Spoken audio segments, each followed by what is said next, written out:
horses started in North America, evolved there, went out, took a big spiral, and came back. Came back, for sure. They started here about 50 million years ago. They were small. How small? Like cat size or fox size? Fox size. Fox size.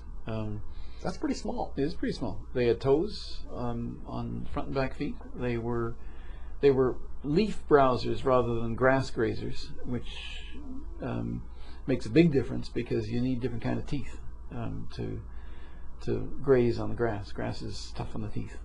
So over those millions of years, as the climate changed and the land changed from swamps and forests to big open savanna lands, they developed. They grew taller. They lost their toes. Their teeth changed. Their eyes became bigger. Their ears became bigger. Their noses became very big. All designed to give them the kind of tools they needed to watch for predators, because they're a prey animal. Horses are, which is one of the things that is so important about horses, but we tend to forget because they're big and strong, and we sort of think that what would a horse be afraid of? Well, a horse is afraid of big dogs and cats, and of humans probably initially, and then the horses went over the land bridge, as it then was, in the Bering Straits. And for some reason that we don't have a good explanation for, they died out in North America. Probably it was habitat change. Probably it was hunters, humans hunting them. I mean, we know that we can kill off a species pretty quickly if we put our minds to it, with cod and buffalo and such. So we may have done in the horses.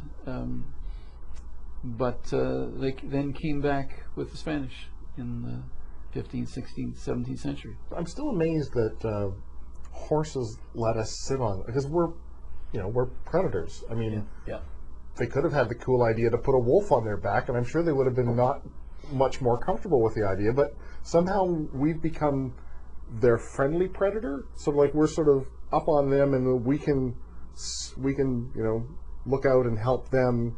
It's a very symbiotic relationship. What is it? No, there's but you're right. It's very complicated, and you're quite right. The thing any person working around horses always has to remember is that it is very unnatural for us to get on the back of a horse. They're somewhere deep down, their instinct is to think that that's a cat landing on their backs, and we've managed to work.